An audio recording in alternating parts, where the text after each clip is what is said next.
A team of scientists and engineers lend their talents to solving eco problems with tech solutions. They travel the globe to investigate and remediate problems that devastate communities around the world. They are the Plant Doctors.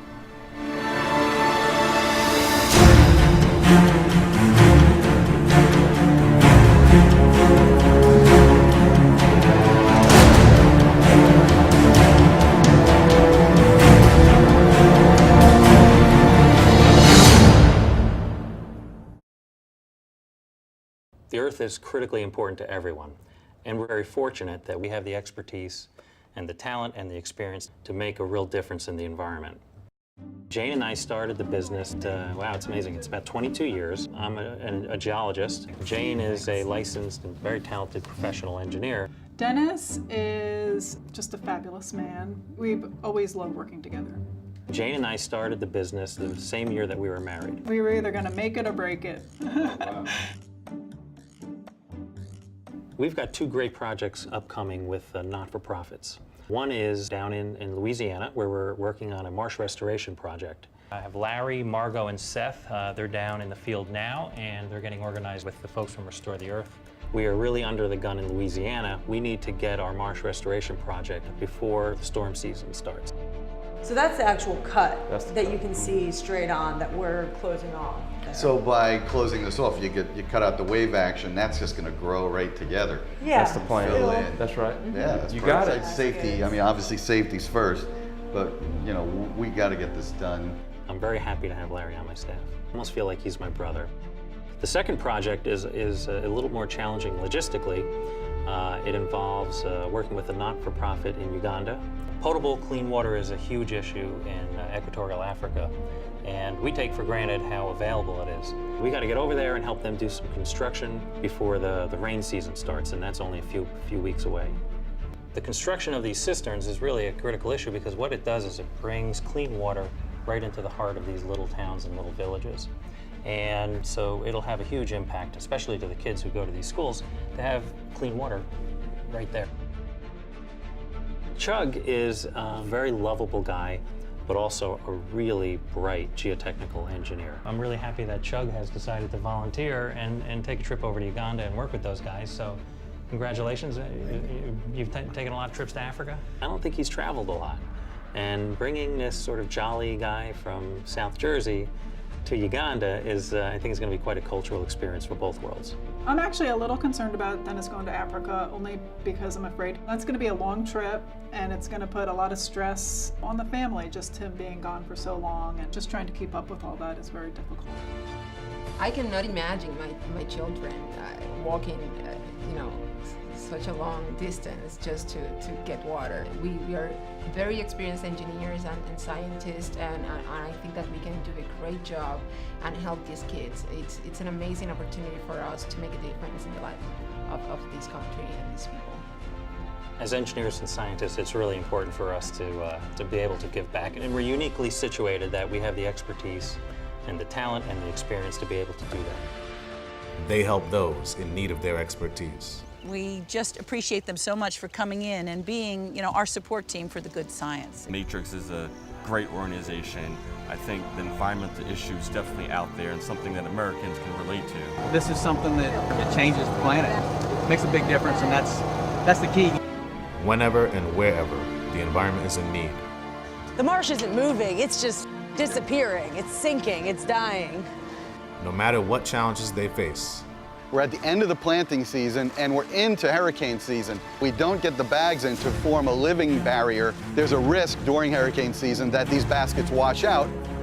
they will diagnose, prescribe, and treat the problem. I don't have failed projects.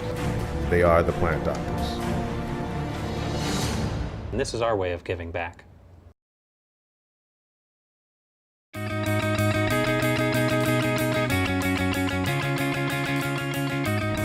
See, in 20 years, this won't even be here. It's kind of hard to believe. It's frightening. This truck has some nice pickup. I kind of like it. Hello. Hi, PJ. We need a bunch more bags. We have our stockpile at Whitetail Marina. Actually, Tony is there today, which is great.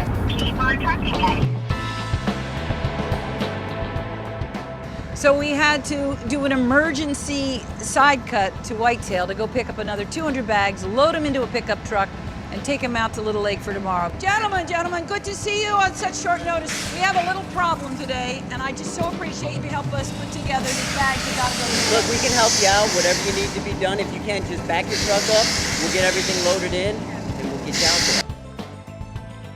What we do for the Restore the Earth is we receive all their materials, their soil, their bags. We put everything together, put it on barges, and send it out into the marsh. Leslie at Restore the Earth, she's a go-getter. She's a little bit crazy because she's got to get things done fast. No, that one's a dud with a hole in it. Put that right here, and then we'll take half of it off, and then we'll use it. Only the ones that don't have holes in them. And I'll take it back over one more time if there's enough length. Beautiful. She's been great to us, so we try to help her out in any way we possibly can. I tell you what, with all the male energy messing this place up, it's the women that are going to heal this place for the next generation. It might be too heavy for the truck. You don't want the springs to flatten out. But you think this truck will be okay? We're going to put like 10 pounds more air in the back tires to give you a little butt lift. Foster was so great to lend us his pickup truck. Little did he know that we have actually filled it to the brim. Got some ropes so we can so it doesn't tip over during the drive. I'm a little concerned. Taylor's driving it back. It's a very big load to be taken 4 hours from here on the highway. We're just keeping our fingers crossed that it all gets there still standing upright.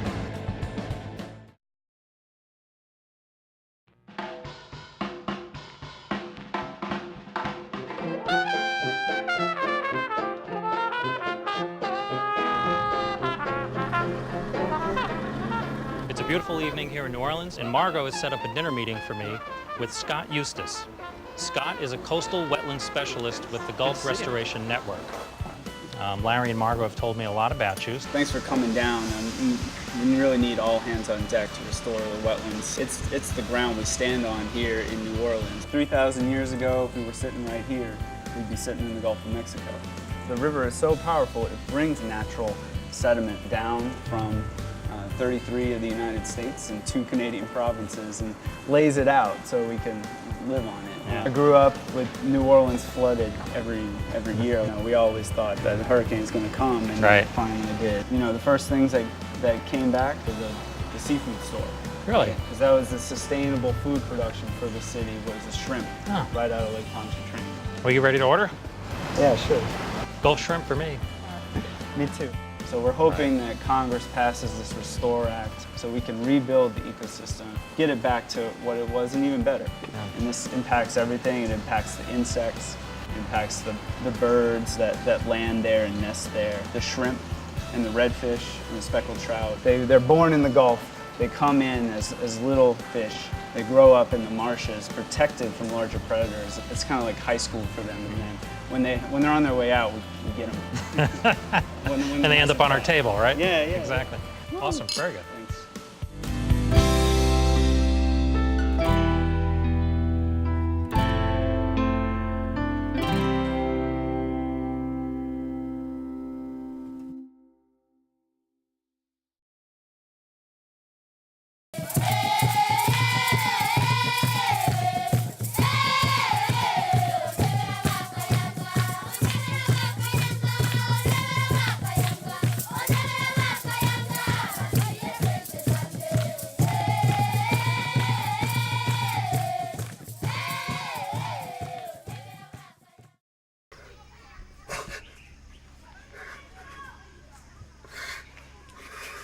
Thanks.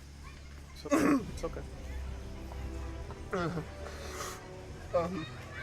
I think the...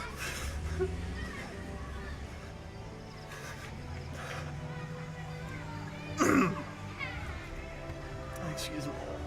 I'm sorry. I think the thing that hits home is their children. They're young children, and they're drinking water like that. And to look at that little girl's face and see her have to drink that as with every other child here. I think of my kids.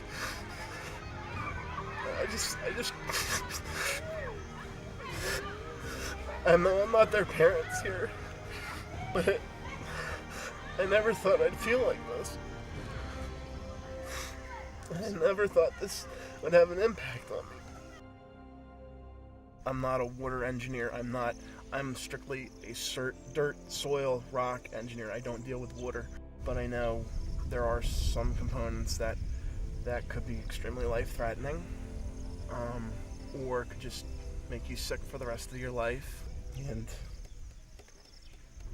again, thinking about my family, and I have 2 children. I have a 5-year-old baby girl, and almost 9-month-old son. It didn't hit me immediately, but as I pulled away and I saw the kids and I took a look at the water bottle, I gave her that water bottle, giving her some clean drinking water that I've been consuming on my journey down here.